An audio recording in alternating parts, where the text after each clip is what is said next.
Today I am joined by Denis Champagne, a speaker, coach, mentor, and consultant who specializes in helping salespeople bring their value up into the C-suite. We talk a lot about the current state of the sales process, what the sales world looks like post-COVID, and we spend a ton of time talking about how if you're in the job market, if you're searching for a new position, no matter what your role, it is a sales job. So without further ado, here we go. Here I go, ready now. I'm coming for you. Can't nothing stop me. I got some things I gotta do. Hey, I'm making a move. Study. Denis, my friend, thank you so much for being on the show today. Very excited to talk with you. I know you've got a lot of great advice for people about how to be the best person that they can possibly be. A lot of great advice for salespeople, but I think we're going to talk a little bit about how this advice for salespeople isn't just for salespeople. It's for everybody in almost any capacity to do the best work that they're capable of. So, Denis, please give us a quick intro about who you are, the experiences you've had, and frankly, why people should listen to you and heed some of the advice that you've got. Okay. Well, thank you for the invitation, Travis. This is an honor, because I followed you a little bit as well, and I see the integrity of your work and the caring that you bring to the table. So I, am self-employed for 30 years. I owned a call center for 10 of those years, managed one 3 or 4 years before that in the 80s. So that tells you a little bit my age. Former pro athlete as well in racket sports, a coach and an athlete in 2 sports, cycling as a master's elite in track and road, and a racket sports athlete for 15 years. And in the last, 15, 16 years, I spent more time just prospecting the C-suite. Companies would hire me on a by mandate basis to open the doors, to engage correctly with the C-suite where the decisions are made, to allow some, discussions and engagement with clients in various spaces, mostly tech, some other in energy efficiency and agro-food, but mostly tech.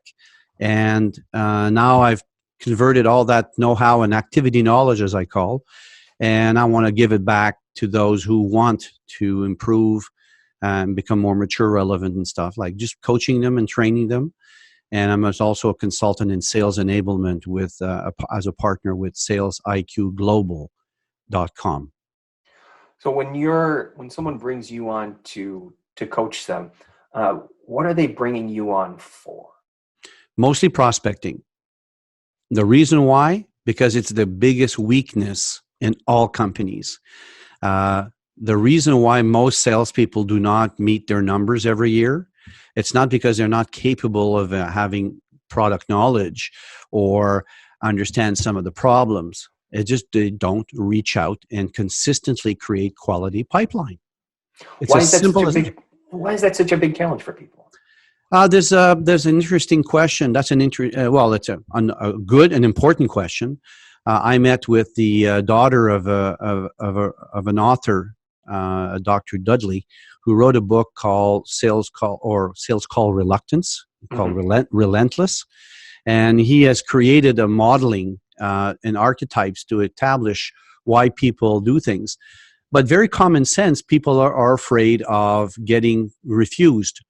And notice I didn't say rejected, because that's another semantic discussion we could have a whole show on, why people don't know how to, associate themselves with the idea of rejection versus refusal. I don't get rejected. I don't feel rejected when someone says no to me. He's just refusing the proposal or the offer or the discussion, right? He doesn't know me enough to I don't feel rejected. Mm-hmm. So it takes a good, deep understanding of who you are. So it's a good question why they don't prospect. Often they don't know how. Or they haven't thought through how to reach the people. They don't have enough empathy to really put themselves in the position of a C-suite. They haven't interviewed any C-suite member and say, how do you guys like to be approached? I've done that. I asked executives, how do you like to be approached? What is it that matters to you? and then do that. Well, I love the idea of shifting the mindset of it's a refusal, not a rejection. And I spent most of my prospecting career in recruiting, and when I started, I felt that rejection deeply and personally. Yeah, of But course. then I don't know what happened. I think it was one specific conversation where I realized I almost never have somebody say, no, not now, not ever. If I listened closely, they were usually saying, now's not the right time, which is fine because as a salesperson, you have the ability to bring value to almost every one of your potential customers when the timing is right. But the timing ain't always right, Denny.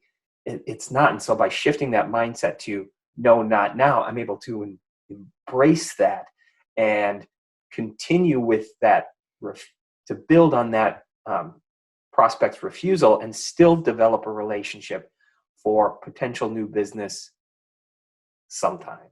And I think to your point, a lot of salespeople, they hear no, not now, not ever. Well, there's 2 points there that are really good. I'm glad you bring it up that way, because there's one way of looking at it and saying that no has many, phonetically. So no, you can hear the word no, but what I hear is KNOW. I don't know enough. Tell me more. So, and maybe not right now. NOW. So you just NO and you put the W in parenthetically. And it's another no, not now, but it's I don't know enough and I don't need to know enough right now, but let's stay in touch and later you can tell me more so I'll know more. So that's one way of, interpreting it. And about timing, there's a gentleman who in a TED show or a TED recording talked about his 40 years of investments in startups. Mm-hmm. And he said, of all the variables and the factors that affected his best decisions was timing. Timing is what an investor like YouTube. I have a dear friend who's a mentor to me, who's personal friends with the owners of YouTube. And they even said, we weren't geniuses. We just knew how to embed video quickly out of codec on a web so that people themselves can quickly embed their videos. We were just there at the right time. So you call people and you call them at the right time. I've been successful in that. And with others that the timing is not right.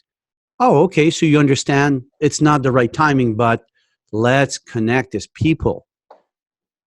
Connect as people, right? We both have all the same sufferings. We're going to go through the same tribulations and trials in our lives, the common ones, of sickness and old age and death and all that stuff. But we share common ground. If I'm calling you, there's something in common with each other. So I'm so happy to meet a new person. And, I coach people to nurture that kind of feeling. Oh, I can't wait to meet someone new. And if you get up every morning and says, who am I going to meet new today? That helps you to move daily in your, your quest. Yeah, and I think it's important for job seekers to hear that message too, because I think a lot of times when a person interviews with a company and they don't get the job that they're interviewing for, they are heartbroken, and I get that. It can be heartbreaking to be rejected, but are they being rejected or are they just being refused at this current time for this current job? And I want candidates to hear, and I hope they hear that if there's a company that they're passionate about, if there's a company they're excited about working for, if they can find an organization that's doing good and they think they can bring value to, even if they don't get the job that they're working for right now, I think that should be okay for them. Disappointing, yes, but if they're passionate about that company and they continue to engage and interact with the people in that organization on a professional basis, bringing value to them even when they're not working for them, someday they're going to work for that company if they're truly excited about that organization. It's the same. Absolutely. Absolutely. Yeah. I mean, you know, I learned earlier on in the 80s when I was managing this telemarketing company and transactional office products that we used to sell coast to coast in Toronto. And there were 30 to 35 agents selling with Watts lines at the time, you know, which means, you know, across, you know, wide area telephone services, WATS. Mhm. So I had people in the time zone of the Pacific with Vancouver, and we had people in the East Coast, you know, early in the morning or late in the afternoon. And, you know, many years later, I moved to Montreal. And as like I said, I was a pro athlete in squash, but I was coaching the McGill University intercollegiate team, and I was at the banquet for awards. And who do I find? One of the people that worked in that room 8 or 9 years later, and he says, "Hey, finally I find you." What do you mean? He says, "I have an office here, and I had heard that you had moved to Montreal, and I remember how you worked in the office back then, and we became partners for 10 years in the company." Wow. So you never know who's watching you, and they notice things about you. So stay conscious, be aware of everything you do creates a cause and creates an effect, right? Oh, and that goes back to the importance of, you know, meeting somebody new every day and continuing to be present with your network, because it's very fortuitous that you two happen to find each other at this awards ceremony, but that's a happy accident, my friend. And if you and or he at the time had been, it sounds like, a bit more focused on engaging with your network, he could have been sure that he had found you, or you could have been a lot easier to find, as opposed to just a coincidence of being in the same room at the same time. Well, that depends if your philosophy is that you understand that causality is a law that is always at work, no differently than gravity. Talk to me more about that. What do you mean by that? Well, cause and effect is the basic functional principle that operates in the universe. You know, our thoughts, our words, our deeds do have an impact on ourself and those around us. Our self and the environment is not separated. You are part of the environment, so you do have an impact. Although albeit, you know, maybe minor in your perception, because you don't understand the greatness of who you are and how you can impact people. When if I you know, don't say I don't believe in the law of gravity and I throw myself off a building, I'll fall anyway, right? Because the law exists. The law of cause and effect is at work at every moment, but we're not, I guess, sensitized to it. You know, to take consciousness on a moment to moment basis is a hard job. But if you keep, if you care enough about your effects, and you take, you know, kind of consciousness of the causality as a law, you'll probably cause better effects in the future. And it takes conscious daily practice. You know, my Buddhist practice teaches me that, right? Cause and effect is at work every moment. You know, and I know that sometimes I create bad effects. I know it. But because I'm aware of it, and I work towards transforming myself. You know, what I say on these podcasts, what I do in what I call in the shadow, a one-on-one with sales reps that I coach individually, they do mean something in the overall scheme of my own life. So you can't hide from yourself, even though people won't notice it, but you know it. And you know that you've created a cause that's not that, and it does have an impact. A lot of people are speakers. They're wonderful. You hear them speak on stage. You get close to them and they're not even nice to you, but they appear nice on stage. But if you ask them, they may say, I can't stand people, but they sound wonderful, right? So the congruency between that which you are really and what you put out there, it's about alignment. It's about congruency with self. And it takes, observing yourself, like really be honest. Like I went through something in the last couple of days and I was really sad personally. I won't get into details, but then I had to stop and say, okay, the impact I have on that person. And I had to make a decision, one more day of clemency towards myself first and towards that person. And I changed my view of things by my prayer and just, that's me now. I'm not, here proselytizing or anything, but just my own life, right? It's important to me. But it's an introspection. It's an observation of your own heart. In sales, you have to do the same thing. When you're going for a job, you come with who you are. And if they can't accept that, then you have to say, well, it's their loss for now. It's not now, like you said, right? Yep. Well, and I think they hire the self.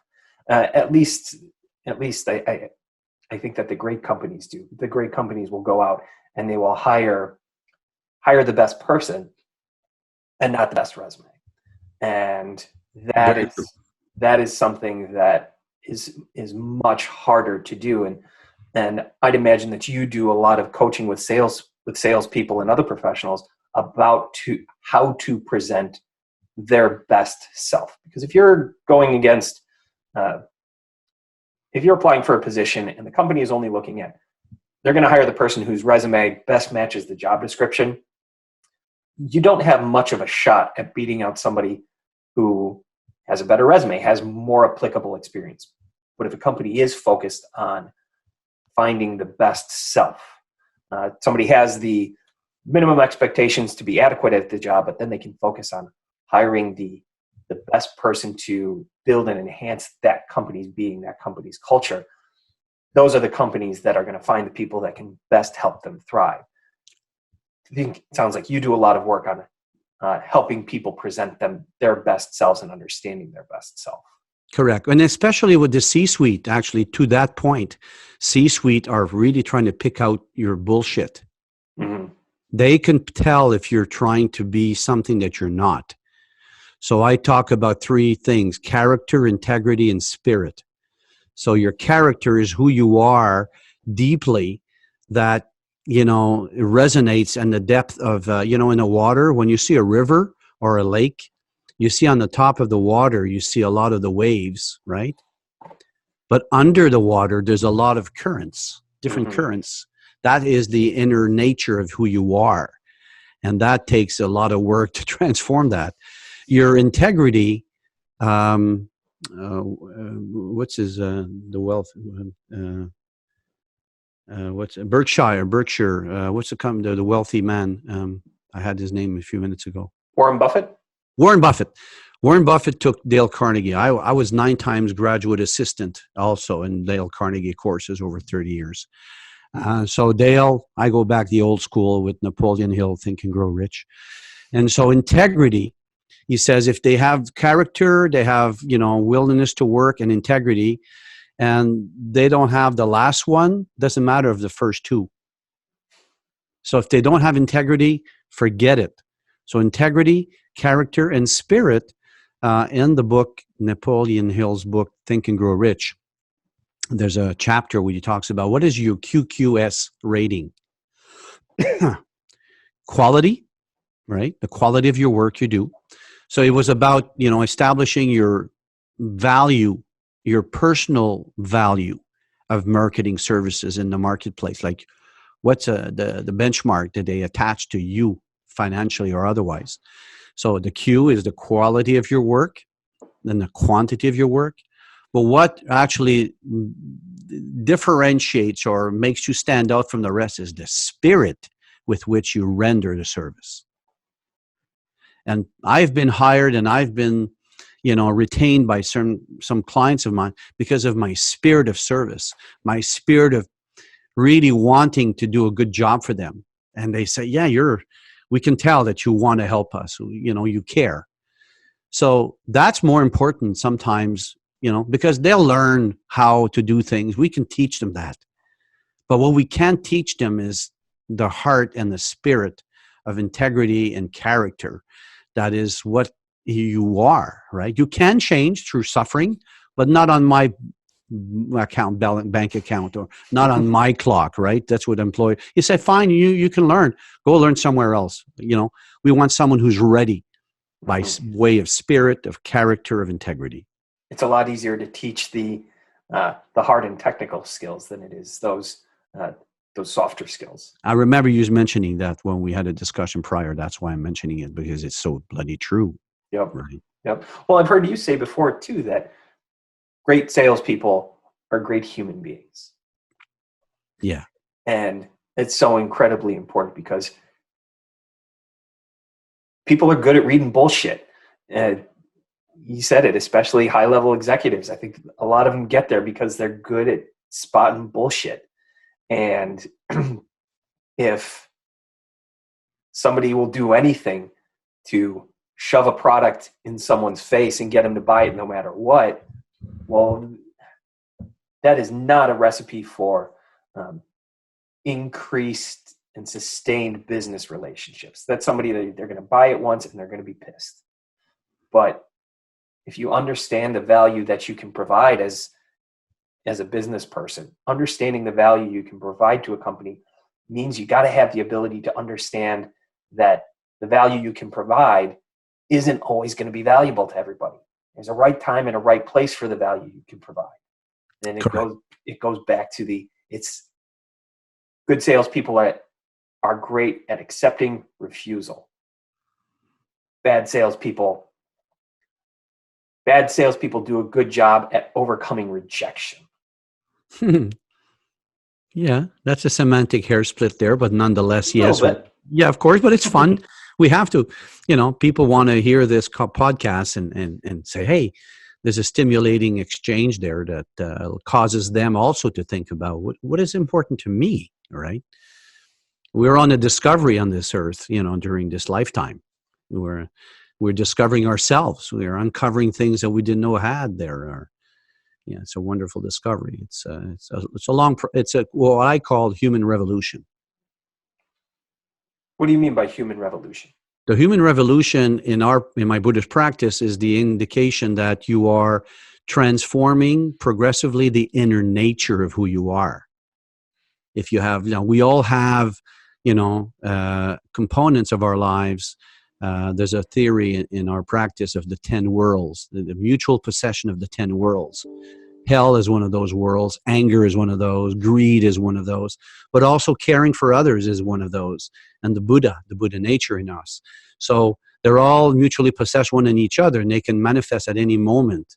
You can change and switch. You can be super angry a second and then super relieved the next and be happy, depending on what you hear on the phone as a phone call that just stimulates you to react differently, right? Or respond, right? Human revolution is the ongoing process of transforming yourself to be the better part of you, the more humanistic side of you, through time, through causes, through effects, through realization, through prayer, through introspection, through observation of your heart, and through interaction with others. You won't change yourself by going in a mountain by yourself against trees. You got to be interacting with people. People are your, as a matter of fact, it's one of the 4 debts of gratitude in Buddhism is thank you to all people, because without being with people around me, I cannot achieve my Buddha nature. Because we always exist in relation to something else or someone else. We can only walk if there's a floor under the feet. So you talk an awful lot about IQ, EQ, and TQ is something that I've heard you talk an awful lot about. Talk to me a little bit about why you think these 3 things are so important. Because they're the 3 components, the 3 aggregates that make up your ability to engage and do a good job. You necessarily have to have that attribute of intelligence, the ability to compose, to draft up, to express yourself correctly, verbally and in a written form, vocally as well, using the voice. I've given a lot of podcasts on the voice and the power of our voice, our vocal voice, right? Because there's your written voice as well. We can talk about that as a nuance. But your IQ, you write well, you speak well. And then your EQ is what I call now, as a friend of mine told me, is power skills, your ability to engage, to truly understand who you really are and work on your transformation as a human connector to other humans, and to have that exchange and, of respect and dialogue, a dialogic approach to life. Mm-hmm. And then TQ is the one that is now coming to the forefront even more so, especially in this COVID period, where we need to be able to understand the power of machine and man, not machine versus man, and to leverage the use of technology to be scalable in your ability to perform a given task. There's a lot of tasks that we engage in doing that actually can be automated. Mm-hmm. If you talk about sales, for instance, there's a lot of data that can be automated through tools. Where do you stand out? In your empathetic, your communication, your human engagement, and that is where you should be focusing your EQ should be taking over, and the TQ is that you know how to orchestrate all of the various technological tools so that you can be scalable. You can rise to perform at a higher level with less drudgery and doing stuff. The stuff that you shouldn't have to do, that some automation tool can do for you. Mm-hmm. So you're more on the phone, you're more in Zoom, you're more speaking and engaging with people and having real discussions about what's important to them in their company or so. Well, it's changing the way sales is done. I mean, it used to be smile and dial, and just pick up the phone 100 times a day, and you'll get somebody on the phone, and you'll drum up business. But now it's so much more about building connections and relationships than it was in the past, I think. What do you see as some of the most important technologies coming out that is going to help people build their community and expand their relationships? Well, there's the idea of personalization versus, kind of automation that's not highly personalized all the time. So you have the homogeneous messages, and you have the hyper scale, the hyper personalized. You got to be wise in the use of those two extremes. Mm-hmm. I think that just addressing the commercial case, the viability of your commercial case for change with someone, bringing it up in a succinct way, but still and the underlings or the belly of your approach, people sense that you are a person that's confident, that's calm, that's relevant, that's mature, but that time is an essence of the person. You get to the point quickly, and you just want to get them to book or to commit to a 15-minute call later. Buying 15 minutes is not a lot. Trying to sell an hour and a half meet, that's probably a little bit more contentious. Mm-hmm. So you got to be wise in the use of your tools. There are now trigger event monitoring tools. One of the big catalysts for change or for follow-up or for re-engaging with someone is knowing trigger events, events where they change roles. Notifications in Navigator will tell you if I get notifications of role changes all the time. And it allows me to follow up on those people and say, hey, congratulations on your new position. I'm so happy for you. And I look at the role and I say, it must be a positive move for him or her. Mm-hmm. Otherwise, they wouldn't have taken on for the most part, right? So you congratulate them and, give them a pat. Yesterday, I'm coaching a young rep, and his president finally connected with him because he did a big deal and he closed a big deal. And I said, tell me about this president. So now he wrote a book. So I said, I want to connect with him too, right? And maybe we can help him with sales enablement for his other 10 reps. And I said, I've received a lot of praise. I heard a lot of praise about your book. Well, he connected with me right away because I'm talking about him. I'm not talking about me. He doesn't care who I am right now. He checked me out. He said, okay, your profile seems solid. Yeah, I'll connect with you because we had mutual connections. So it's about them. It's not about us, right? So trigger event is a great tool to know what's going on and you can mobilize, because when you think about it, if you check that person moving to another position, who's taking over his previous one? And where does he or she come from? And with the person that is moving to a new position, who was replaced? Where did they go? So you can find 4 leads if you do enough due diligence, and have 4 leads just on account of one move. But that's kind of business intelligence. That's another tool, right? So there's a lot of good tools out there. You got to use them, Rob. That's huge. That's huge, and not just for prospecting, but for job seekers too. That's a way to continue to build your relationship and become a more integral part of your community by continuing to stay in touch with people about their world. So the more interest you show in someone, the more interest they're going to show in you. Yeah, I mean, there are people that feel very much stressed and pained and suffering in the world of finding work, because there's a lot of companies out there who don't take the time to respond. I think if there's one thing I would say to people who are in the business of recruiting or helping to displace and get people to move into other positions, at least write them a quick email, says, thank you for having come. Unfortunately, we filled the position. That is a huge, that I would, and I'm not in that position because I've been self-employed for 30 odd years, but I know that I hear that a lot. Just give me a sign of life to not, that is so difficult. People suffer. There's so many people suffering right now. Just give them a sign, a quick email, even if it's templated, but says, thank you for coming. Good luck, maybe, keep in touch, come back in a year, 6 months, whatever. They get a sign of life. Solitude is a big suffering stimulus, right? It creates a lot of suffering. Not showing people that, hey, they took the time to send it to you. I don't know. I'm not in your business, so I can't understand. But I would suffer so much if I didn't get, The unknown is so much more painful than the known. To sit there and wait and not hear anything is incredibly difficult, and it's so much longer. The no is hard. It's painful. I understand, but it's quick. It happens. They said no.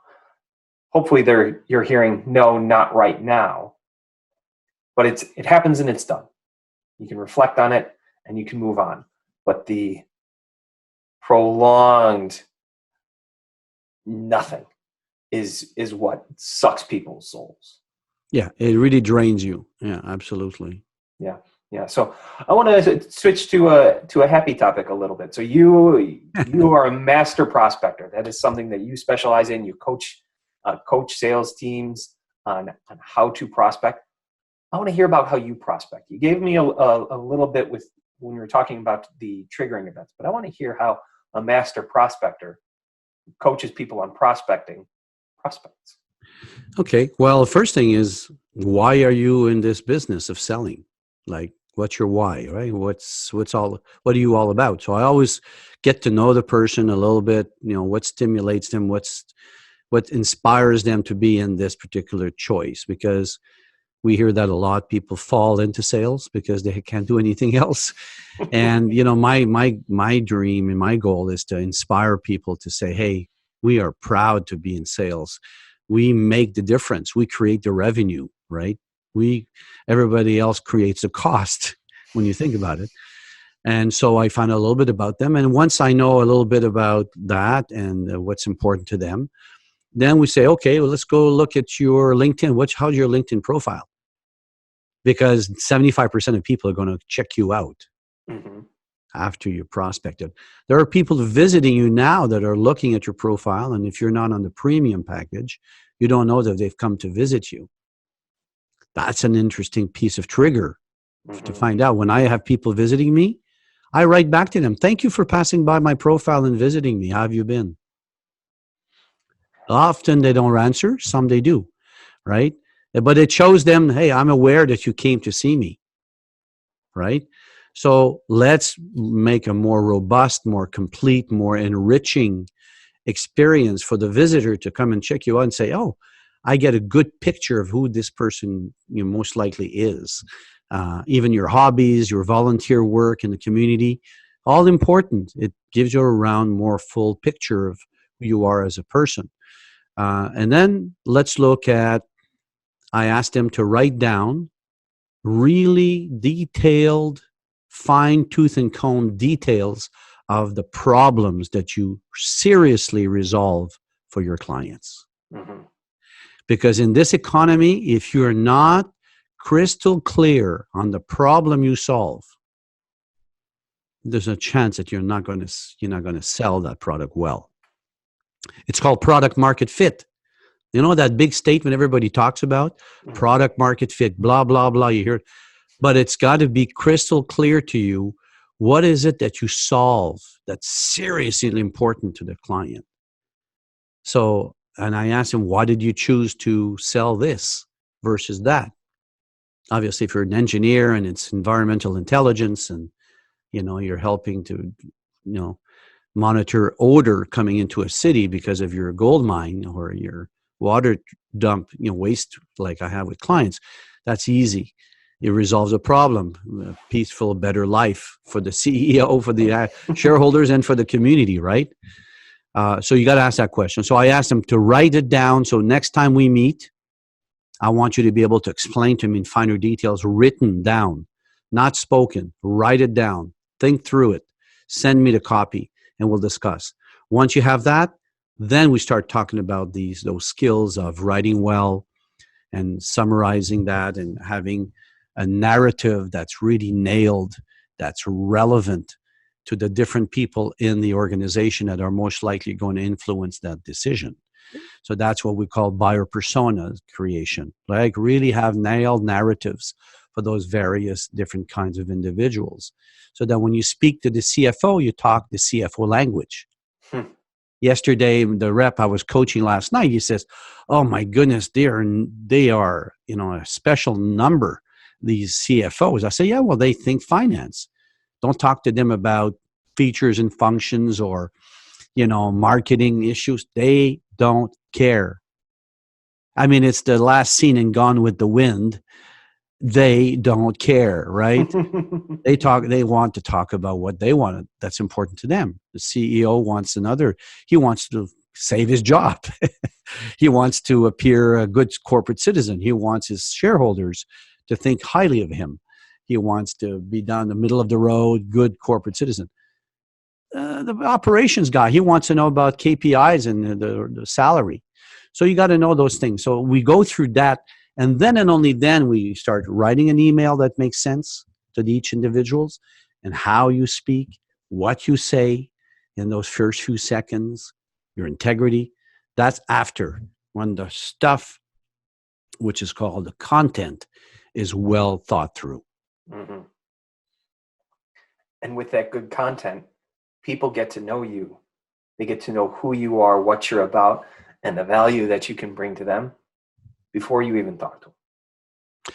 Yeah, well, I talk a lot about voice because I know that in the first few seconds, especially C-suite, they're listening very carefully to whom they can trust. The voice is the most neglected area of sales. Zig Ziglar 40 years ago talked about it. Probably he says the most neglected area to increase your closing percentages has to do with the use of your voice. This is verbatim what I'm saying. I have it here in a recording from his institute because I used to listen to him day in, day out in the 80s in my cassette recorder in my car. And those days. I love it. I wish I was in my office right now. I've got an autographed copy of one of his tape sets. My dad brought me to meet him at a book signing when I was 8, and I have a letter from him signed personally. Wow. I want you to at least take a photo and send it to me. I would love to see it. Next time I'm back in the office, it's on its way. Wonderful. Thank you. Yeah, I love it. I love that man. The integrity of that man. Incredible. That's the number one thing he talks about is integrity. And that's we're right back to the beginning. And I think that's so important that without being a good person, it's almost impossible to be a great salesperson. It is almost impossible. Service, active service. Mm-hmm. It's actually I learned from a colleague that I admire in Australia. His name is John Smybert, and he interviewed me several times on his show. And I heard him say that the word sell comes from the word sellan, SELLAN. And if you look at, you're typing too fast. And sellan actually in the, I think, Gaelic or Old English means to give, to bestow, to provide, something of that nature. So selling is actually a giving act. It's not a taking action. Well, Denis, thank you so much for giving us your time today. Really, really appreciate it. There's a lot of info in there that I think could benefit a lot of people. Any other last thoughts or ideas that you'd like to share, sir? Well, like I said all the time, life is a journey and we're a student on the road. So stay connected to learning. Always, open your heart and your mind to learning new things. And learners, as I say, are earners. Love it. Denis, if somebody is interested in contacting you, what's the best way for them to get a hold of you? LinkedIn is usually the place to go-to, Denis, Denis, and Champagne like the wine, Champagne, or Lotuscom, LOTUSCOMM.com for Lotus Communications, my company. LinkedIn is probably the best place. I'm always there. I'm exchanging. I had the pleasure of meeting you on LinkedIn, right? Mm-hmm. That's right. And now here we are. So again, Denis, thank you so much. It was a real pleasure. And I look forward to continuing to build on the relationship that we've established. So thank you so much, sir. Thank you, Travis. All the best to you. I'm making